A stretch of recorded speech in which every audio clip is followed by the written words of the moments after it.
right, guys, we are back. This is Keith Shillan. This is a brand new show on the Loudmouth MMA Podcast Network and the Sherdog Radio Network. This is a new preview show. If anybody's ever followed any of my work at Sherdog for about the last year or so, I've been doing all the previews for the Bellator cards.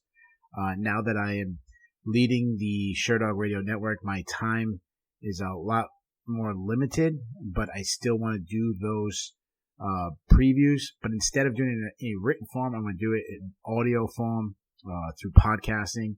So that's what this is. So what we're going to break down is Bellator 242, which goes down this weekend at the Mohegan Sun Resort Casino in Uncasville, Connecticut. I actually was supposed to be in attendance, as I only live a little less than an hour from, maybe 45 minutes from the casino.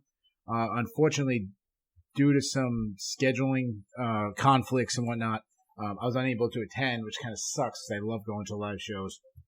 But this is the best I can do. I've done the tape study, and I'll give you my predictions, my breakdowns, and hopefully you guys reach out to me, tell me who you're taking. I'm only going to do the main card as the prelims changed a little bit the last week. So let's get right into it.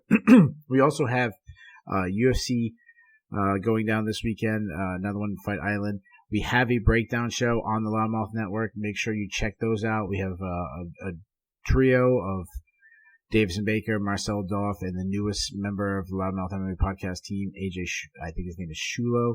They do a really wonderful time. Make sure you check those out. But this is what we'll be looking strictly at Bellator. Let's start off. We have a showdown of youngsters. Aaron Pico versus Solo Hatley Jr. Pico comes in as a massive favorite at negative 750, while Solo Hatley Jr. comes in at plus 525 underdog. Let's look at Pico first. Pico has looked, he's only 5-3 in his MMA career. Pico has looked absolutely brilliant at times and then terrible at other times. But what I want to remind everybody, this guy's still only 23. He's an elite athlete. He hits extremely hard. I love that he strikes the body. He has a crushing left hook, crushing uppercut. If he touches your chin, there's a very good chance that he's going to knock you out. I love that he ends all his combos with, I shouldn't say all of his combos. He ends a lot of his combos with a leg kick or a high kick. He has a hard, classic boxing style high guard to defend. The issue is he can be a little too aggressive, trusting his chin way too much, which has failed him 3 times already in the past. He kind of leaves it wide open for the taking, as he can be drawn into a brawl. The Borix fight, it wasn't a brawl, the Krause one, but the Borix one wasn't, but he just got caught with a flying knee. It happens. On the ground, Pico is an elite wrestler. This guy wrestled on the international scene. He has incredible timing. When he gets on top, he has good top control. He has displayed really good ground and pound. Let's go over to Hatley. Hatley is also 23. This guy is 8-2, so he's got a little more experience. But he actually has a ton of amateur fights. It's like, when you combine all together, he's got like 20 fights compared to Pico's 8. On the feet, he throws combos, which I like. He has a nice 1-2. Nice little stinging jab. Does well to slide into the pocket where he really likes to unload. His overhand right is probably his best strike, though he does lack true one-punch knockout power. Like, he's not laying guys out like Pico can. Defensively is where I think he has some flaws. A little stiff, pulls his head straight back, gets hit a lot. He's been rocked. He's been knocked out. Austin Lingo knocked him out like 15 seconds of the fight or something like that. So I don't like that. When it comes to wrestling, he's very strong. Physically, he's just a strong guy. He's good in the clinch. He'll get a takedown from there, though I wouldn't call him a powerful wrestler. If he does get the fight to the ground, he's not a submission threat at all. He actually has tired in the past. Things that I just interviewed him this past week. It's on the MMA tape if you want to check it out. There was some audio problems with it, so I don't know if this part got into the actual interview, but there's some things that he said that I didn't like. He said that against Gaston Bolanos, or however you say his name, that was his last opponent. He said that he got so much anxiety that he couldn't even look at a picture of him. and now he's facing a stiffer test than Aaron Pico. Like, I don't like that. Another thing, I asked him, like, tell me something about himself, and he says that he doesn't drink, he doesn't smoke, but he does go out every weekend to the club with his friends. They go dancing and I don't know, pick up chicks or whatever. That doesn't seem like a focused fighter to me. Like, I don't like that. You know, a professional athlete should not be around that scene, or at least shouldn't be around that scene every weekend. If you want to go enjoy yourself here and there, sure. If you just want to fight, you want to go celebrate, sure. But to be out every weekend, I don't like that. So my pick, I'm going to go with the big favorite. I'm going to go with Aaron Pico. There's a lot of Pico supporters, people who believe in Pico's skills, a lot of people who jumped on off the bandwagon who don't believe him. I'm in the Pico is really good, that he can be really good. He's just way better an athlete of these two. One thing he said this week is that he needs to take the easier route. He says that he needs to fight more like Kamaru Usman, which means close the distance, go for takedowns. I actually think that's smart. That says, I don't know if he will, because I actually think he's the better striker too.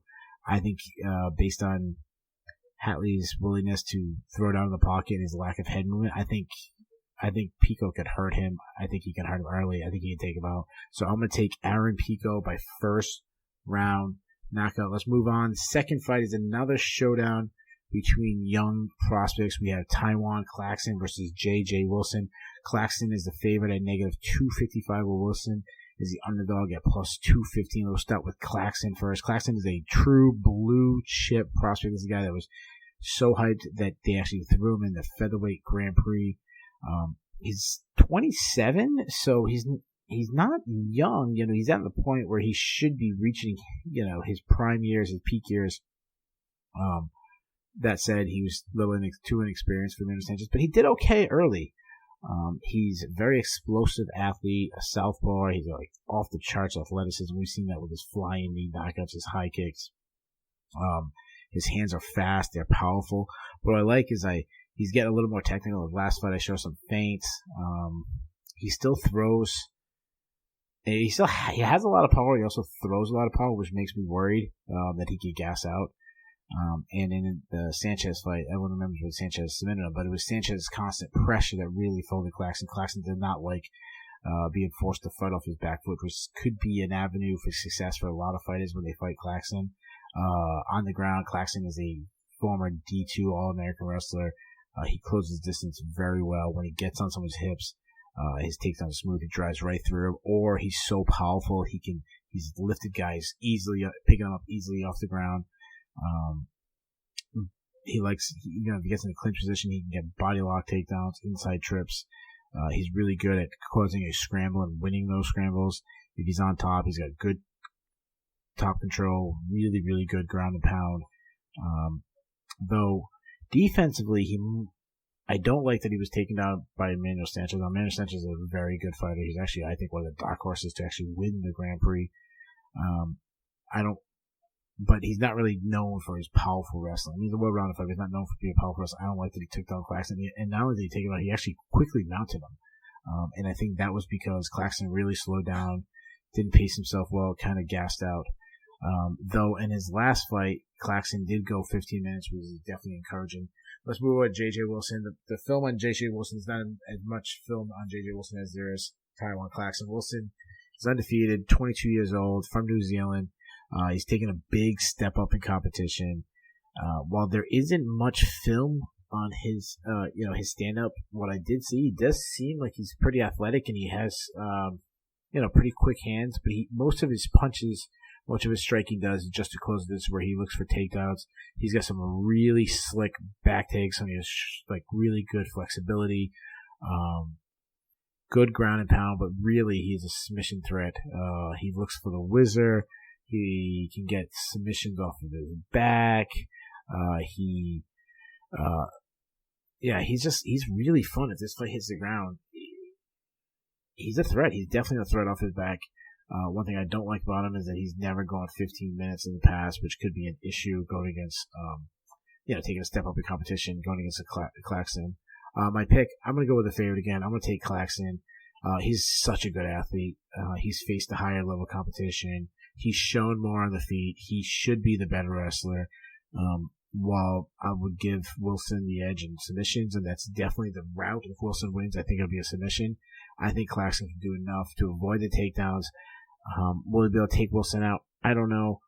I'm going to say he doesn't. I'm going to say it's another decision. I'm going to take Taiwan Claxton by decision. Moving on. I said, guys, it's going to be a quick show. We're going to get 2 fights left. We're going to move on to the co-main event. And actually, the main event, I think both fights are very competitive. We have Jason Jackson taking on former UFC veteran coming over to Bellator, Jordan Mean. Jackson comes in as the favorite at negative 115. Jordan Mean plus 130 underdog. Let's start with Jackson. I love his nickname, the ass kicking machine. He's the guy that's, he's been in Bellator, but before that, if you should be familiar with him, he fought in the Contender Series. He actually had a brief stint on the Ultimate Fighter. On the regional scene, he's held titles in LFA and Titan FC. He's a well-rounded fighter. He's got some fast hands. I like that he attacks with combos. He can be a little. He loves his overhand right is his best strike, but he can look for it a little too much, and I don't like that. He does really well when he varies his attacks. Goes to the body, follows up with kicks. He does well to throw knees up the middle, like when guys attack him, he likes to throw knees. He's got really nice power. I mean, he almost knocked out Ed Ruth multiple times in their fight. He does best when he's the one leading the fight, when he's the one marching forward. But sometimes he throws too much power and fades late. I actually thought he did that in the Ed Ruth. I thought he really slowed down after the first round. And he's been rocked in the past. In the clinch, he's a good clinch fighter. He's very physically imposing, physically strong guy. He'll get some body lock or some trip takedowns. Though he is a weak defensive wrestler. Now a lot of people say, well, Ed Ruth wasn't taking him out. Well, Ed Ruth really wasn't looking for takedowns. And Ed Ruth is I think he's a 3-time NCAA champion. So he just wasn't looking for the wrestling. Though if you get Jackson down, he does. I mean, Kuchimoto, or was it Kuchimoto? Oh gosh, who was his last? Sorry, I'm trying. It was Kuchimoto, right? Let me pull up real quick. Jackson's last fight. It was Kuchimoto. Got some takedowns on Jackson. Sorry, I'm trying to delay here for a second. Kunimoto. Sorry, not Kuchimoto. Kichi Kunimoto got some takedowns. So that's a little troubling, but he is really good at scrambling. A lot of times he would get taken on, you scramble and actually end up on top. But I don't like that in some of the scrambles he gave up his back, though he is hard to submit. Let's move over to Jordan Mean. Jordan Mean, true veteran of the sport. He has 43 fights. He was veteran in UFC, veteran in Strikeforce. I mean, this guy turned professional when he was 16 years old. He's actually been fighting amateur since he was 13. The guy had 9 fights in the UFC. Actually, surprisingly, I would have guessed he would have had a losing record. He actually has a winning record in the UFC. He's 5-4. He's actually on a 2-fight winning streak where he's a lot better, but he's been out for nearly 2 years. This is a guy who's very inconsistent in the past, which is troublesome to have this long of a layoff. He's a bit of a decision machine. He hasn't had a stoppage in nearly 6 years. On the feet, he's a long and lengthy striker. He can win an outside point fighting match, outboxing match. He does this because he's got long legs. He uses the legs well. Sometimes he can be a little gun shy, but his last 2 fights, I mean, it's Eric Silva and against Alex Moreno, he really picked up pace. He was throwing combos. He was using feints really well in that Moreno fight. When he got in close, he was landing some elbows inside. He does have some defensive flaws, being that he's tall, he stands up a little too straight, he likes to hang his hands low, which I don't like. But one thing about me that I do like is his wrestling. I think he's a very underrated wrestler. Gets in the clinch. He loves the judo throws, the foot sweeps. I think he hit Alex Moreno with a great foot sweep that really had Daniel Cormier talking. On top, he's solid top control, looks for ground and pound. Unlike Jackson, he's not a physical brute kind of guy. He's more a guy who wins off of technique. But the thing that really worries about him is he spoke about this. He appeared to quit in fights, seemed disinterested in fights in the past, and I don't like that. This is a really hard pick. I flip-flopped a couple times.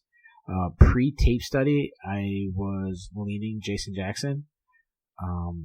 But after tape study, I really like the wrestling advantage that Jordan Mein did. I like that he used his wrestling in his last 2 fights. Like I mentioned about Ed Ruth, didn't take Jason Jackson down because he wasn't really looking for the wrestling as much. I think Mein will look for the wrestling. Now, it's really hard to trust Mein because you never know what you're going to get with him. And Jackson definitely has momentum on his side. And I'll probably regret taking this pick. But I'm actually going to go with the UFC veteran. I want to take Mein. I'm going to see if he gets some takedowns.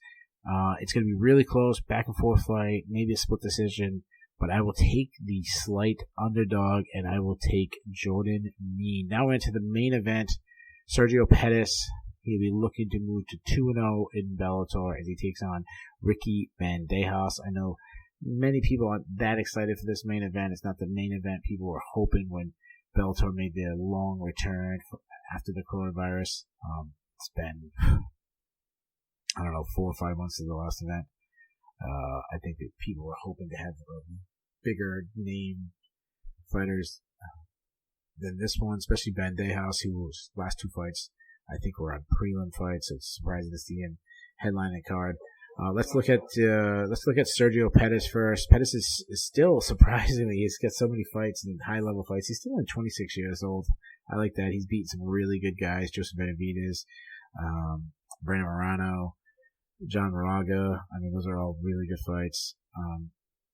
Obviously he gets compared to his brother Anthony, former UFC lightweight champion Anthony Pettis. Though I think the styles are really different. Anthony is a guy who relies a lot on his athleticism, while Sergio is more of a technician. He likes to switch stances, striking, from both southpaw and orthodox. He has a really good jab. Everything that he does works off his jab. He kind of uses it as a range finder, but he also uses the sting. I love this one combination. He'll throw the jab and then he'll sneak in a high kick. That's like a combination he likes a lot. He can be a little plodding at times, kind of a point fighter, single strike attacks. He definitely keeps his hands, he stands up a little too high, keeps his chin up in the air a little too much. I don't like that. He's not a big power puncher, though he did drop his opponent in his last fight. But he knows, what I think I like about Sergio is that he knows what he is. He knows his best avenue of success is to kind of work on the outside. So he does well to avoid brawls when guys try to bring it into it. He is fighting up at bantamweight for the second time in a row. He's former flyweight. He's small for bantamweight. When he fought in the UFC at bantamweight, he went against Rob Font in one of his bouts, and he struggled greatly with the length of Rob Font, which could bother him here against a guy like Ricky Bandejas, who's very big for the weight class. Another thing that I don't like about Sergio's a terrible wrestler. Like he might be worse than his brother. Everybody takes Sergio Pettis down. I mean, even Rob Font, who's not known for wrestling, took out Sergio. He does fairly well to keep moving and get back to his feet. But if he gets stuck on bottom, he's not really a submission threat. He did get a submission in his last fight, and that was the first submission, I believe, in his career. And that was, he actually jumped on a guillotine, like he wasn't pulling off arm bars or anything off his back. That said, generally speaking, I mean, Sergio's not a finisher anyways. I mean, he's got one finish in his last 16 fights. So if Sergio's going to win, the chances are it's more going to be by decision. Bandejas, I like that he recently moved to American Top Team with a really good team. He's very big and tall for the weight class. He's got nice power. He's a fundamental striker where he doesn't do a lot, but what he does is well. He's your basic like 3-punch series guys, like jab, straight right. Jab, straight right, hook. That's kind of his thing. What I don't like is that he can admire when he lands a shot. He can kind of admire his work on the way that would kill. He'll throw one punch hard and kind of like watch and see if it lands and see how hard he landed and how hurt he got his opponent, and that's going to make him pay big time against an opponent that has a solid chin and that likes to counter strike. He does well at. He has pretty good footwork and he does well at landing strikes while backing up. What I don't like about him is that he will back up straight to the cage. He did against the Juan Archuleta fight. But he does fairly well keep wrestlers at bay by using his long straight kick up the middle. While he himself actually got hurt by kicks. I mean, I was watching this fight against Ahmet Karedi, I think his name is. He was, I think he got dropped by a leg kick. So Sergio could attack with leg kicks. Defensively, when it comes to wrestling, he's a good defensive wrestler. Though he did give up his back against Patrick Nix in their fight. Offensively, you don't see pretty much anything from Bandejas in the wrestling department. The submission part, he's not really looking for that. Really, really close fight. Could go either way. But for the second fight in a row, I'm going with an underdog. I'm going to take Bandejas. I just don't think this is the weight class for Sergio. I just think he's too small. I think he's getting matched against the wrong guy who's, a long and lengthy bantamweight. I think the size will be too much. I like Sergio to keep the fight at distance. Use his reach advantage, and it's going to be close, but I think he gets a unanimous decision and upset win. So there you go, guys. Have it. There are my picks. Just to recap for the main card, I have Aaron Pico knocking out Solo Halil-Jr. in the first round. I have Taiwan Claxton picking up a decision over J.J. Wilson. I am taking Jordan Mein. I don't know if I said it. I'm taking Jordan Mein in a very close, I'll say, split decision over Jason Jackson. And then in the main event, I am taking Ricky Bandejas over Sergio Pettis in the main event. I'll be closing up this show, guys. If you have any picks, reach out to me. Hit me up on Twitter at Keith Shillan MMA. My last name is spelled Shillan. So at Keith Shillan MMA. Tell me who you're taking for the fights. Enjoy your weekend, guys. We'll be back. I will be back with Ben Duffy recapping the UFC card. Maybe I can even throw some other Bellator stuff in there. All right, guys. Talk to you later.